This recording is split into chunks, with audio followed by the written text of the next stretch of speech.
In today's video, we're going to be removing the diff from the 350Z's rear subframe cradle, cleaning it all up, and then hopefully trying to remove the old bushes from it so we can make them ready for the new solid subframe bushes that I'm going to put in. So like I just said, the diff is still in the subframe with the drive shafts attached. It's really old, it's really crusty, and it needs a good restoration. All the rust needs removing and the bushes need replacing, and as for this rear one, you can see it's also cracked. I start by marking up the drive shafts with the left and right, so for later when I put them back on, it's easier to determine which one came off which side. Now to actually remove these, I'd recommend using an impact wrench, and there's a link in the bio to the one I use.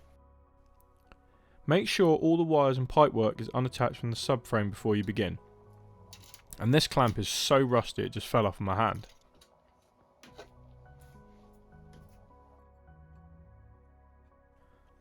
So start with a 14mm and whiz off the bolts with the impact. The impact stops the drive shaft spinning, and then you can put a wrench on the nut and undo the bolt fully. You need to go around and do this with all the 6 bolts, and then the drive shaft should simply pull off.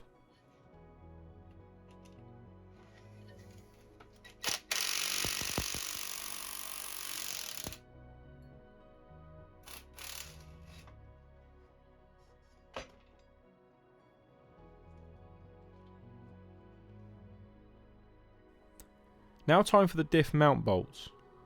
Mine is on the table, but if yours is still in the car, you will need to jack it up underneath and hold it on the jacking point. There is also a nut for the diff at the back. I'm using a 19mm and a long extension to break these loose.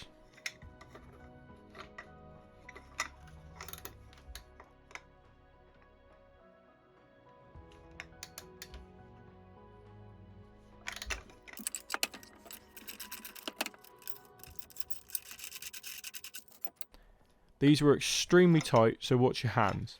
You can see on this other side how tight they can be, but just take your time.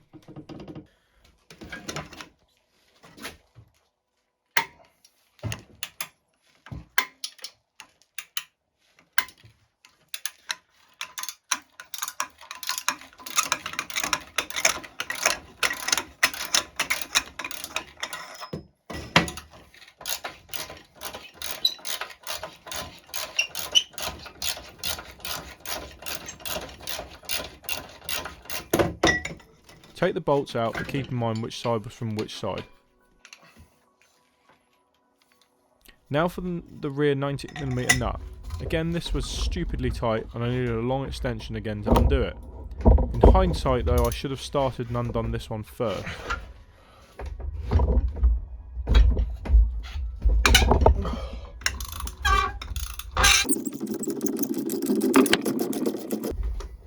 I can then impact the nut off the last way and lift the diff out of the subframe. Be mindful it is extremely heavy. And the diff is now free.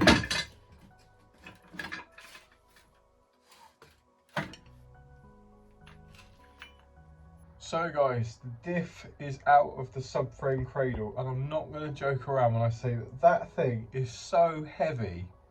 Like, it's really heavy.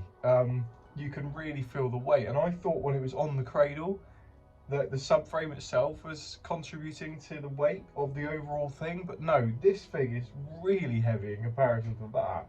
Aluminium, steel, cast steel, something like that, I don't know. Yeah, really heavy, so be careful when you're moving that around, because if you drop it as well, you're going to really damage it.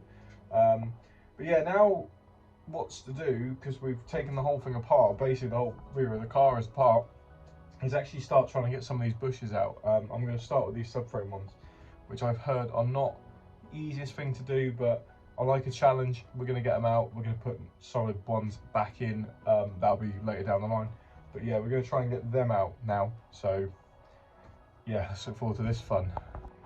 Right guys, just quickly before we get on with doing the subframe bushes, I just want to run you through some tools that I think you're definitely going to need on this. Start with the impact gun. I use this a lot in my videos, and it's my workhorse of a tool. If you don't have one, I really recommend you go and buy one. There's a link in the description for this one. Honestly, it's seen me really good for the last 3 or 4 years. I've got a 5 amp battery there. it's just a good tool to have. It really helps your wrists, it saves time, and a lot of the rusty bolts that just won't budge even with a breaker bar, this, just because it can send vibration, it causes heat when you're doing it, it just, that is a good tool to have.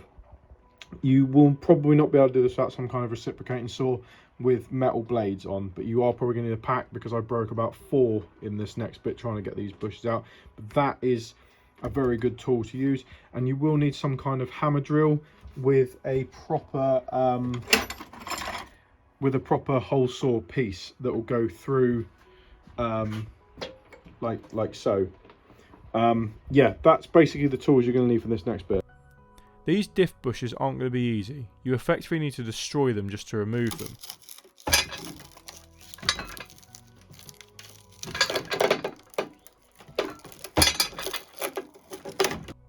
As you can see, they're extremely crusty, so I started by using a hole saw to try and cut away the rubber and remove the centre part of the bush.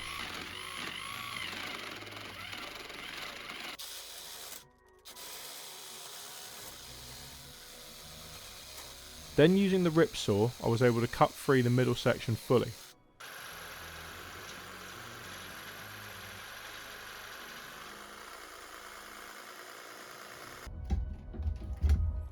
The middle section comes out, and the idea behind this is that it releases the tension around the edge.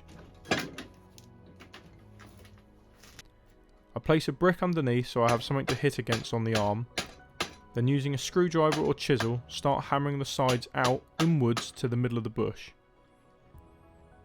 As you do this, more of the bush should release slowly.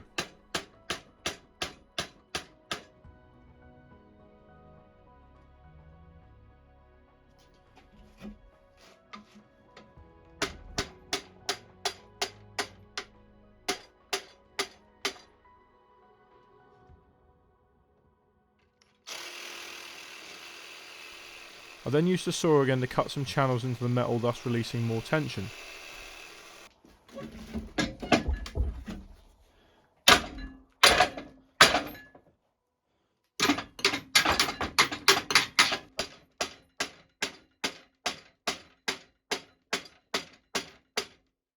As you can see, it is getting there. You can see the floor through the edge now, and it's starting to slowly move down. A few more big hits with the hammer and it releases itself.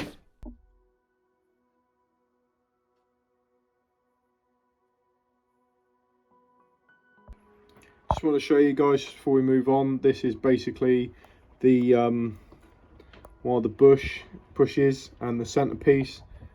You can see like where I've hammered and chiseled and that, and effectively you can see what I've been doing. Like you're just trying to alleviate the pressure from around the outside, and eventually it will start to slip and move out, but you only can really do that by removing the centerpiece. And you can see where like my saw piece went through and the whole saw sort of cut against this and cut the rubber down. Yeah, that's basically what that looks like up close if you want to know. Now I can wire roll the inside of the bush area to make it nice and smooth for the new bushes later down the line.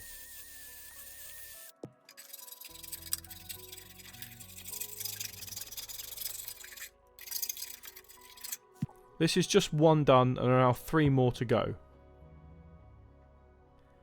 And the same is for the diff bush. Hole saw it and then hammer it out. However, it was as I was doing this my drill died and it started to smoke, so this will have to wait.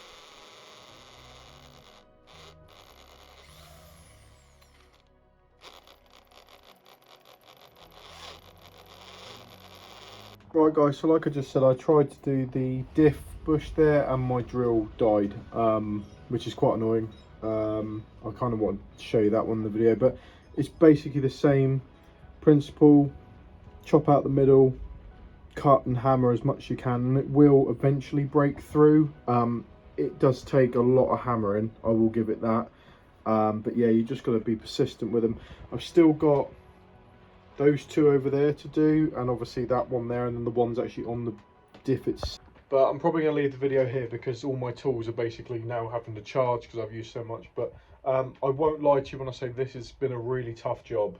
It's been taken out. My wrists hurt, my hands hurt. The tools are pretty much, I mean, like this is the screwdriver now. Like it's completely knackered. Yeah, like it's a big job. It's tough.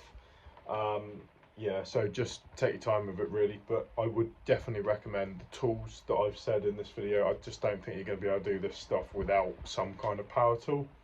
But anyways guys, I hope you enjoyed finding out more of what I've been doing with the subframe. Obviously more videos to come in the future. There's a lot to do on this subframe, so yeah, that will be sort of coming soon. Don't forget to like the video guys. Don't forget to leave me a comment, see if you're doing this sort of stuff.